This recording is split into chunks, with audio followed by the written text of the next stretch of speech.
si vous avez votre Bible, s'il vous plaît, on va tourner ensemble dans Jean chapitre 16. On va lire à partir du verset 12 jusqu'au verset 15. Gloire au Seigneur. J'ai commencé cette série d'enseignements que le Saint-Esprit a placé sur mon cœur pour bénir l'Église. Vous savez, les enseignements que j'amène, c'est pour bénir l'Église. Amen, c'est pour que vous soyez remplis de la connaissance du Seigneur Jésus, de la parole de Dieu. Et lorsque vous recevez ces révélations par de Dieu, ça vous enracine dans la parole de Dieu, ça vous donne de la force spirituelle, vous continuez à grandir dans le Seigneur, c'est très important. Vous vous souvenez que Jésus avait dit ceci, lorsque, parlant des 10 vierges dans Matthieu chapitre 25, vous pourrez le lire à partir du verset 1 jusqu'au verset 13. Ça dit qu'il y en a 5 qui ont été prises, puis il y en a 5 qui ont resté ici.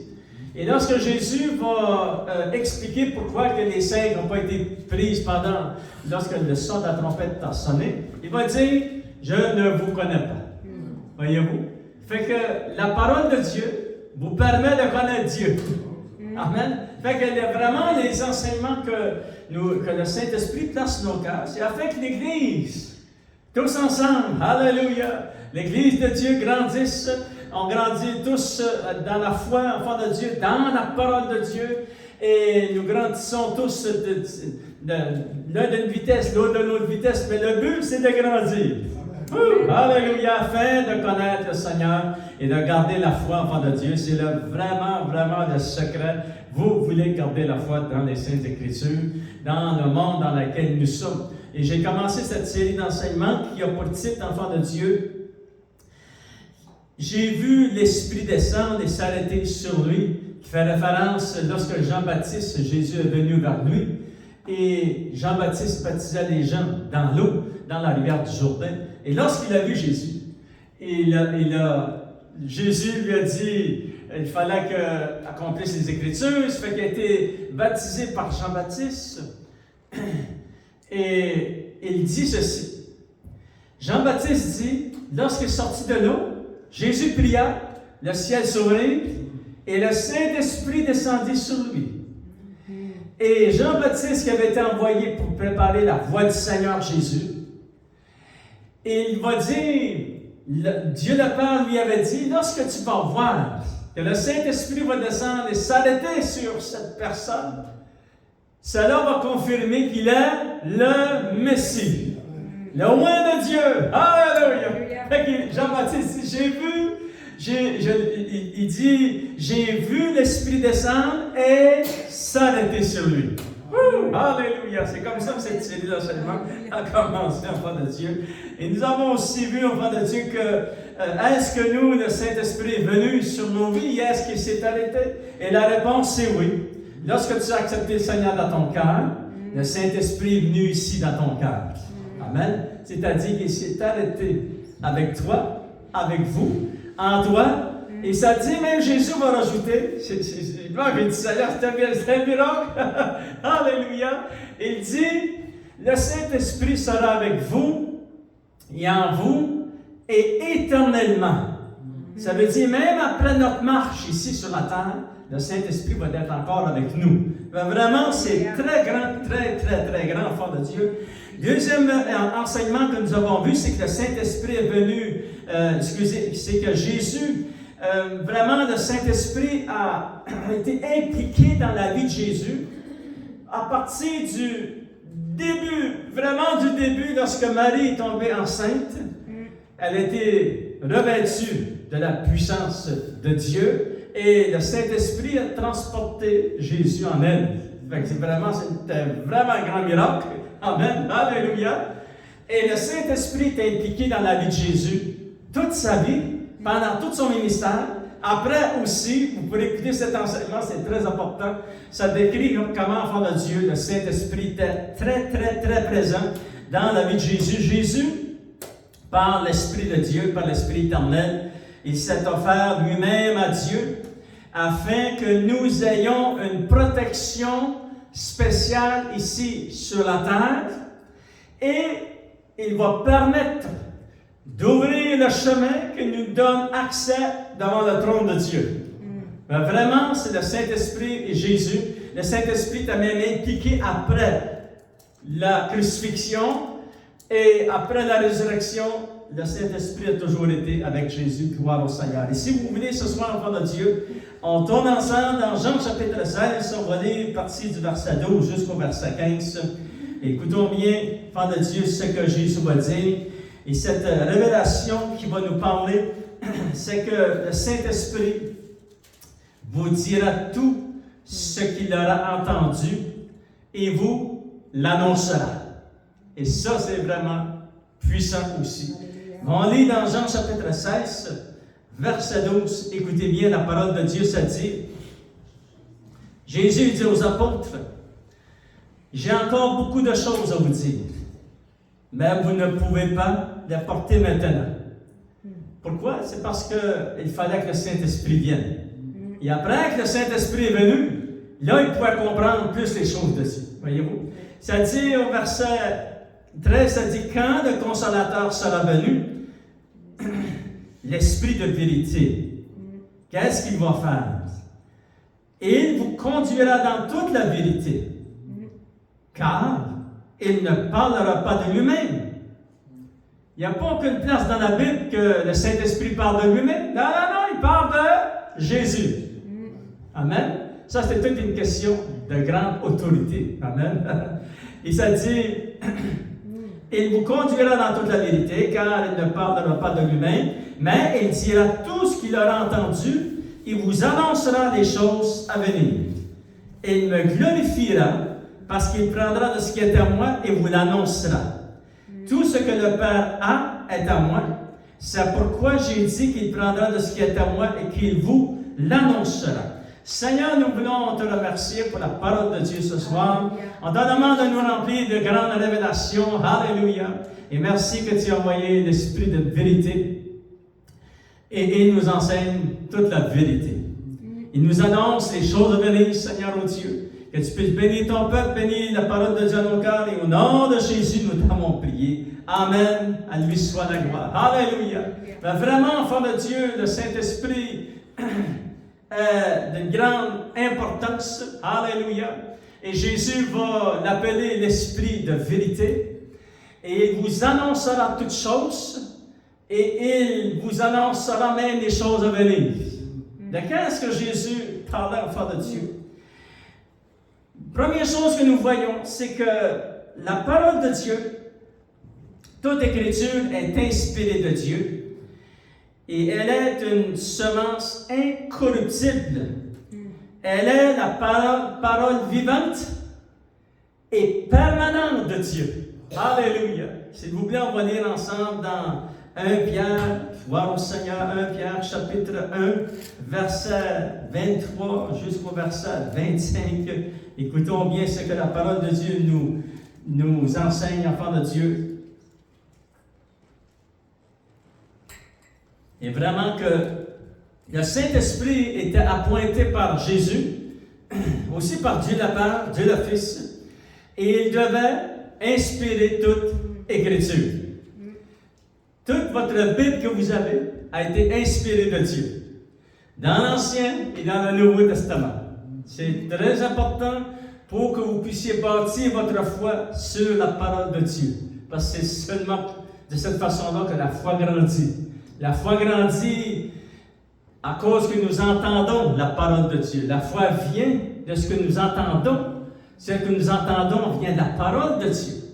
Pourquoi que la foi vient? Regardons, on va lire quelques versets. C'est l'apôtre Pierre qui reçoit ces grandes révélations. Il va dire dans 1 Pierre chapitre 1, et regardez au verset, on va lire verset 22, 23, 24 et 25, ça dit, « Ayant purifié vos âmes », comment un homme ou une femme peut-il purifier son âme? Amen. C'est en obéissance à la vérité. C'est la seule façon. Amen. Alléluia. Fait que la vérité vraiment touche à l'intérieur, à notre intérieur, notre cœur, notre âme, notre esprit. C'est tellement puissant la parole de Dieu. Amen. Alléluia. Ayant purifié vos âmes en obéissance à la vérité pour avoir un amour fraternel sincère, aimez-vous ardemment les uns les autres de tout votre cœur. Puisque vous avez été régénérés, non par une semence corruptible, mais par une semence incorruptible. Wow! Quelle est cette semence incorruptible? Ça le dit ici, c'est par la parole vivante. Wouh! Alléluia! C'est-à-dire que votre Bible, le Saint-Esprit va la rendre vivante parce qu'elle est la parole vivante et permanente de Dieu. Amen. Alléluia. C'est très puissant, fort de Dieu. Ça veut dire qu'elle est vivante, elle est permanente, ça ne changera pas. Qu'importe ce qui arrivera parmi les nations du monde, qui arrivera cette année, qui arrivera dans 10 ans, qui arrivera dans 100 ans, dans 1000 ans, elle ne change pas parce qu'elle est permanente, enfant de Dieu. Elle est la parole vivante de Dieu, elle est la parole permanente de Dieu, et elle est une semence incorruptible. C'est-à-dire que la parole de Dieu que vous avez entre vos mains n'est pas née d'en bas, elle est née d'en haut. Alléluia. Cette Bible, oui, Dieu a utilisé les hommes pour l'écrire, mais ils ont tous été inspirés par le Saint-Esprit. C'était très important. Jésus l'avait dit. Et il vous enseignera tout ce qu'il aura entendu. Amen. C'est-à-dire que tout ce que vous avez ici, le Saint-Esprit était témoin de tout ce qui est écrit. De l'Ancien Testament jusqu'au Nouveau Testament, de la première page jusqu'à la dernière page. Tout est inspiré de Dieu. Amen. Alléluia. Écoutez bien le verset 25, ça dit « Mais la parole du Seigneur demeure éternellement. » Et quelle est cette parole? Et cette parole est celle qui vous a été annoncée par l'Évangile. Alléluia! Vraiment, enfant de Dieu, la parole de Dieu, c'est très puissant. Nous voyons, première chose, que Jésus avait dit, le Saint-Esprit vous enseignera tout ce qu'il a entendu, et en plus, il vous enseignera les choses à venir. Ça parle, enfant de Dieu, de tout le monde, de la prophétie, de la parole de Dieu, soit les prophètes dans l'Ancien Testament, soit par révélation que Jésus a parlé des choses dans lesquelles nous sommes maintenant, et les choses de la fin. Et l'Apocalypse, enfant de Dieu, ce sont tous des livres inspirés de Dieu. Parce qu'il nous a annoncé les choses qui devaient arriver, enfant de Dieu. Amen, gloire au Seigneur. Nous voyons la Bible, c'est quoi? La Bible que vous avez entre vos mains, enfants de Dieu, la Bible est la parole de Dieu. Elle est l'ouvrage et le témoignage de l'auteur. Qui est l'auteur? C'est Dieu, le Saint-Esprit, qui l'a inspiré. C'est-à-dire que lorsque tu ouvres la parole de Dieu, tu lis ce que l'auteur a écrit. Amen. C'est son travail, c'est son ouvrage, c'est son écriture. Dieu ne nous a pas laissé orphelins ici sur la terre. Alléluia. C'est un miracle qu'on ait une Bible dans nos mains, enfant de Dieu. Amen. Alléluia. Regardez dans Exode, gardez votre doigt dans le Nouveau Testament. On va juste vous montrer deux versets dans l'Ancien Testament, dans Exode chapitre 31, verset 18. Alléluia. Et regardons, enfant de Dieu, ce que la parole de Dieu nous enseigne ici. C'est lorsque Moïse est monté sur la montagne pour rencontrer Dieu, Dieu va écrire les 10 commandements, vous vous souvenez? Et ça dit que Dieu va tailler des pierres dans le rocher et il avait écrit les 10 commandements de son doigt. Amen. Et là, écoutez bien que lorsque Moïse descend dans la montagne avec Josué qui était avec lui, ça dit dans la parole de Dieu que Moïse avait les deux tables de pierre. Il portait les 10 commandements dans ses bras, enfant de Dieu. Il est descendu de la montagne. Et là, regardez, il va expliquer au peuple ce que le Saint-Esprit lui avait révélé, qu'est-ce que c'était ces 10 commandements. Il est dit dans Exode chapitre 31, verset 18, ça dit, lorsque l'Éternel eut achevé de parler à Moïse sur la montagne de Sinaï, il lui donna les 2 tables du témoignage, tables de pierre, écrites du doigt de Dieu. Wow! Alléluia! C'est spécial. C'est Dieu le Père qui a écrit là. Wow! Et là, Seigneur, c'est merveilleux. Amen. Alléluia. Et là, regardez dans Exode chapitre 32, verset 16, les tables de pierre étaient l'ouvrage de Dieu. C'était l'écriture. L'écriture était l'écriture de Dieu. C'est-à-dire que lorsque tu lisais les 10 commandements, c'était... Waouh! Je me dis, Seigneur, on peut le lire aussi dans l'Ancien Testament, les 10 commandements. Jésus a confirmé que les 10 commandements étaient la parole de Dieu dans le Nouveau Testament. C'est-à-dire, enfant de Dieu, que les 10 commandements et tous les autres commandements et les lois et les préceptes que Moïse a reçus, qui sont écrits dans les 5 premiers livres de votre Bible, c'est tout Moïse qui a reçu ça par révélation. C'était l'écriture de Dieu. C'était l'ouvrage de notre Dieu. Et lorsque vous lisez, vous ouvrez votre Bible dans Genèse, et lorsque vous ouvrez votre Bible dans Exode, vous ouvrez votre Bible dans les psaumes, dans Matthieu, etc., vous lisez le témoignage de votre Dieu. Alléluia. Tu ne peux pas avoir plus proche d'un livre céleste que tu as entre tes mains. Amen. Alléluia. C'est un livre glorieux, enfant de Dieu. La parole de Dieu est vivante. La parole de Dieu est permanente. Et elle est une semence incorruptible. Alléluia. Et lorsque nous plaçons notre foi dans la parole de Dieu, nous sommes vraiment transformés, enfants de Dieu, à l'image de celui qui a écrit les Saintes Écritures. Alléluia. Et le Seigneur, enfant de Dieu, c'est très puissant. Maintenant, enfant de Dieu, j'aimerais juste qu'on puisse regarder ensemble comment l'Ancien Testament et comment le Nouveau Testament ont-ils été réunis ensemble. Maintenant, je veux juste vous donner une petite partie d'histoire de comment la Bible a été écrite.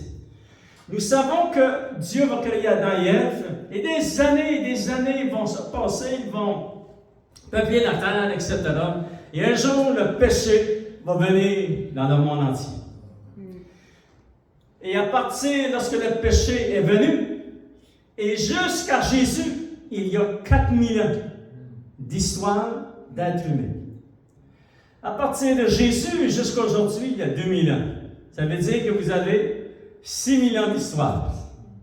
Nous retournons dans l'Ancien Testament, nous savons que Adam a vécu 930 ans après qu'il est tombé dans le péché. Là, c'est beaucoup, ça, enfant de Dieu. C'est presque 1000 ans. Amen.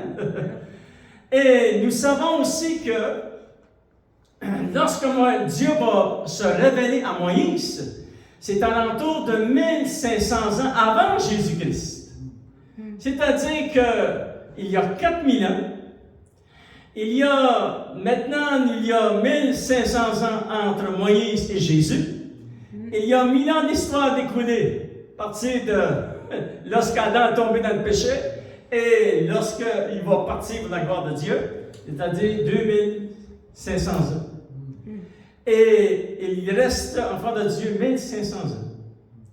Ça veut dire qu'il y a eu 1000 ans d'histoire, et lorsque vous lisez dans Genèse chapitre 4 et chapitre 5, vous allez réaliser que la descendance d'Adam, il va y avoir Enoch, et d'Enoch, il va y avoir Noé.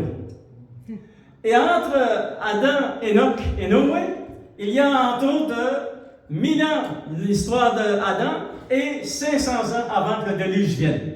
Ça veut dire qu'il y a au moins une histoire de 1500 ans avant que le déluge de Noé vienne.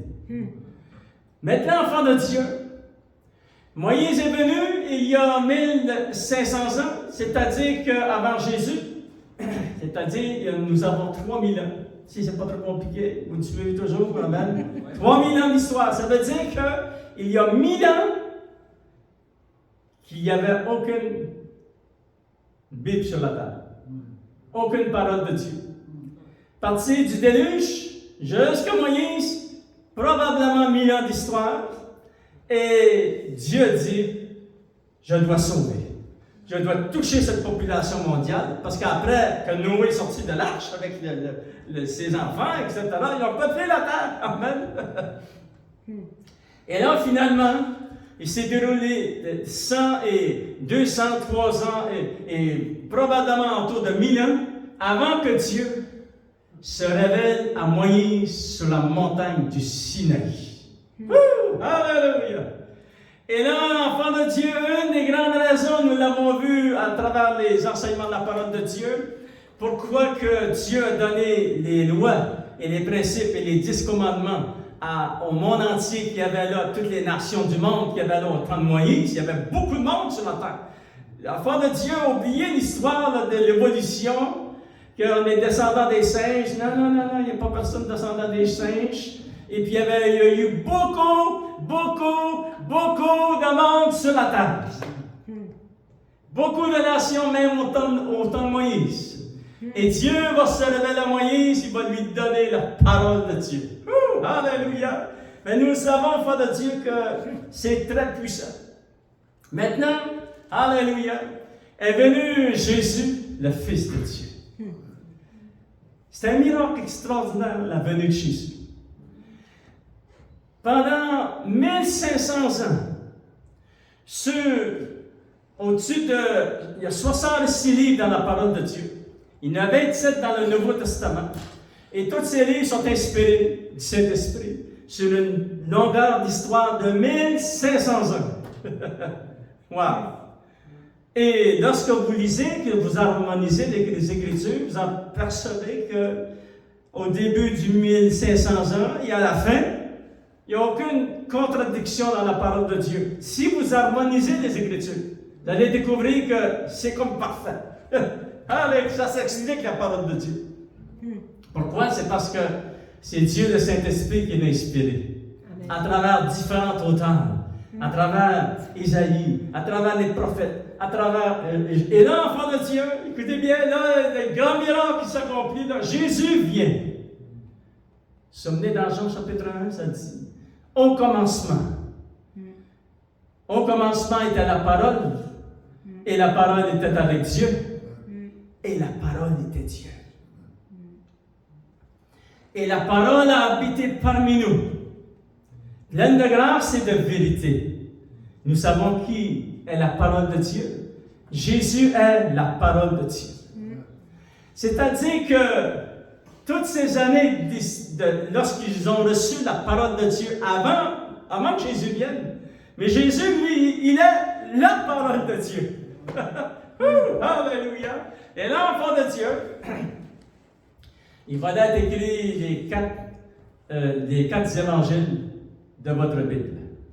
Il va être écrit 27 livres en tout dans le Nouveau Testament. Et là, on s'est posé la question, c'est par le miracle de Dieu, ça je peux vous garantir, même l'Ancien Testament avait été donné au peuple d'Israël, au peuple juif, et ils ont veillé à ce que ceux qu'ils avaient reçus, des paroles inspirées de Dieu, à garder les livres de l'Ancien Testament.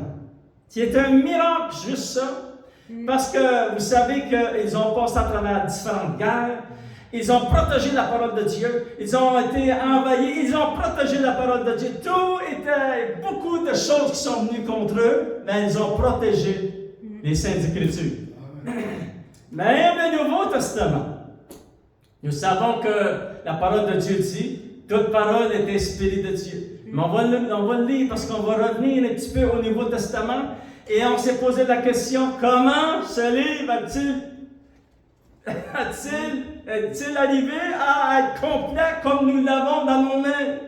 La Sainte Bible, les Saintes Écritures, enfants de Dieu, l'Ancien et le Nouveau Testament. Alléluia. Lisons dans 2 Pierre, chapitre 1, verset 16 jusqu'au verset 21. Gloire au Seigneur. Et je suis certain, enfants de Dieu, que ça va vous donner le goût de continuer à lire votre Bible. Amen. Alléluia. Mais c'est très important de réaliser que ce livre-là, vous savez, lorsque vous l'avez acheté, lorsque moi j'ai acheté ma première Bible, c'était tout beau, c'était tout bien placé, voyez-vous? Mais ça n'a pas toujours été le même. Ça n'a pas toujours été comme ça, enfants de Dieu. Regardons qu'est-ce que l'apôtre Pierre, par révélation, qu'est-ce qu'il va recevoir dans 2 Pierre, chapitre 1, verset 16. Il dit ceci. Il dit, « Ce n'est pas en effet en suivant des fables habituellement conçues que nous vous avons fait connaître la puissance et l'avènement de notre Seigneur Jésus-Christ, mais c'est comme ayant vu sa majesté de nos propres yeux. Car il a reçu de Dieu le Père honneur et gloire, quand la gloire magnifique fit entendre une voix qui disait, lorsqu'ils ont été sur la montagne de transfiguration, Dieu le Père a parlé, la voix est sortie du devant le trône de Dieu, est parvenue jusqu'à eux sur la montagne de la transfiguration. Et qu'est-ce que Dieu le Père a dit? Il a dit, celui-ci est mon Fils bien-aimé, en qui j'ai mis toute mon affection. Alléluia. Et là, ça va dire au verset 18, « Et nous avons entendu cette voix venant du ciel. » Quelle est cette voix? Là, il a entendu la voix, la parole du Père. Amen. Et là, il va dire, « Lorsque nous étions avec lui sur la sainte montagne, et nous tenons pour d'autant plus certain la parole prophétique. » La parole qu'ils ont entendue, l'apôtre Pierre va confirmer, il dit, c'est une parole prophétique. Pourquoi est-elle une parole prophétique? C'est parce qu'elle est sortie de la bouche de Dieu le Père. Tout ce qui est sorti de la bouche de Dieu, c'est prophétique. C'est ça la parole prophétique, c'est les Saintes Écritures. Et ça dit à laquelle vous faites bien de prêter attention, comme à une lampe qui brille dans un lieu obscur, jusqu'à ce que vienne le jour apparaître et que l'étoile du matin se lève dans vos cœurs. Sachant tout d'abord, vous-même, qu'aucune prophétie de l'Écriture ne peut être un objet d'interprétation particulière. Qu'est-ce qu'il est en train de nous enseigner, enfants de Dieu? Le Saint-Esprit est en train de dire à travers cet homme que toutes les prophéties, toute la parole de Dieu, ça dit, car ce n'est pas par une volonté d'homme qu'une prophétie a jamais été apportée. Il n'y a pas un être humain sur la face de la terre qui a pensé de parler de la part de Dieu. Mais c'est poussé par le Saint-Esprit que des hommes ont parlé de la part de Dieu. Tout ceci pour vous dire que le Saint-Esprit a fait un travail d'une excellence céleste. C'est glorieux ce que le Saint-Esprit a fait. Jésus l'avait dit, et il vous enseignera toutes choses. Et là, enfant de Dieu, toute parole est inspirée, l'Ancien, le Nouveau Testament. Lorsque vous prenez cette Bible, alléluia, soyez rassurés qu'elle est vivante, qu'elle est permanente, et vous pouvez bâtir votre foi sur les Saintes Écritures. C'est très, très important, enfant de Dieu. Alléluia. Nous voyons que Jésus va faire son ministère, et pendant son ministère, après son ministère, il va y avoir 4 évangiles décrits, qui décrit le ministère du Seigneur Jésus. Nous savons que Marc, que Jean, que ces hommes qui ont écrit ces livres, enfants de Dieu, ont été inspirés. Le Saint-Esprit va leur rappeler les paroles que Jésus avait dites. Après cela, il y a eu les Actes des Apôtres. Et le Nouveau Testament, les 27 livres, les Actes des Apôtres, les Épîtres, Hébreux et Apocalypse, et tous ces livres, ont circulé dans toutes les églises chrétiennes à cette époque, à partir de Jésus lorsqu'il va ressusciter d'entre les morts, et juste au moins tous les apôtres et tous les pères de l'Église, jusqu'au moins presque 300 ans d'histoire. Comment ces livres sont-ils venus ensemble? Parce que c'est certain que le diable ne voulait pas qu'il y ait des Bibles sur la terre. Parce que c'est ça qui nous donne la connaissance de Dieu. Et c'est certain qu'il y a des autorités qui se sont soulevées contre la parole de Dieu. Comment Dieu a-t-il réussi à placer l'Ancien Testament et le Nouveau Testament ensemble, enfants de Dieu? Écoutez bien, en terminant, enfants de Dieu, ce qui est écrit dans l'histoire. Quelqu'un a dit ceci, on voit donc se produire un fait étonnant. L'Église accepte définitivement, c'est-à-dire l'Église du Seigneur Jésus, pendant les 3 premiers 100 ans, après Jésus-Christ, il y avait l'Église du Seigneur.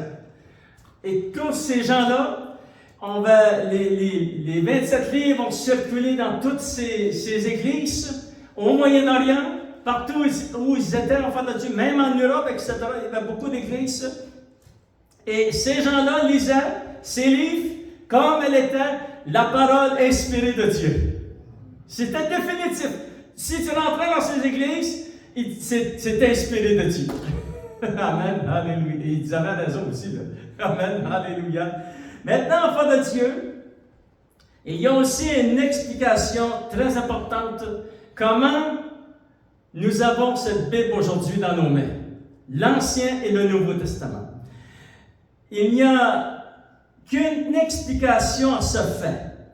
Dieu lui-même a veillé à travers les circonstances et les gens et les autorités et les apôtres et les prophètes qui ont existé dans ce temps de l'histoire.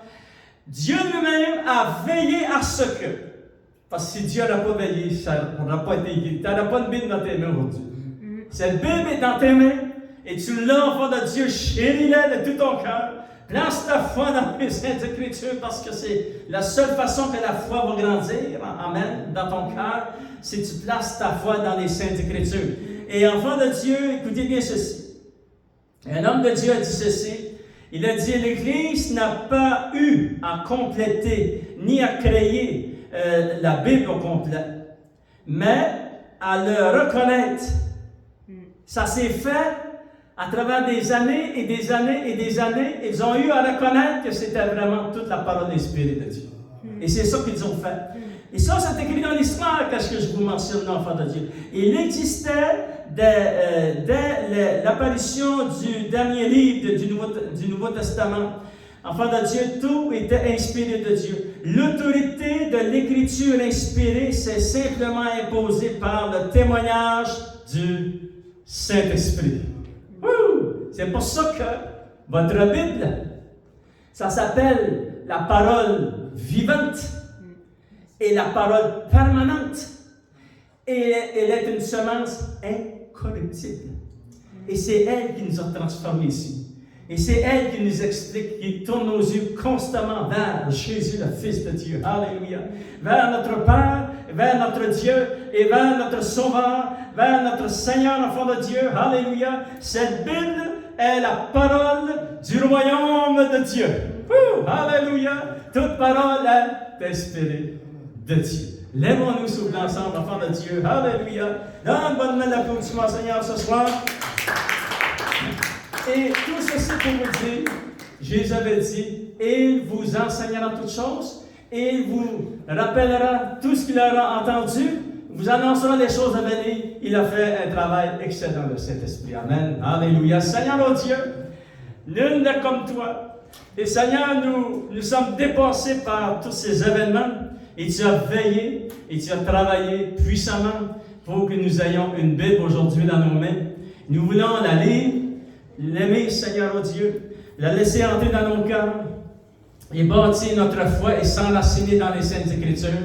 Parce que ces Saintes Écritures, Seigneur, oh Dieu, ça vient de toi. C'est toi, Seigneur, qui a permis que nous ayons les Saintes Écritures, la Sainte Bible dans nos mains. Quel privilège! Quel miracle extraordinaire! Nous voulons bâtir notre marche avec toi, Seigneur, oh Dieu. Et bénis ton Église, donne-nous des révélations dans les Saintes Écritures, bénis ton peuple abondamment, et au nom de Jésus, nous t'avons prié, et tout le peuple de Dieu dit, Amen, Alléluia, que Dieu bénisse, enfants de Dieu, gloire au Seigneur.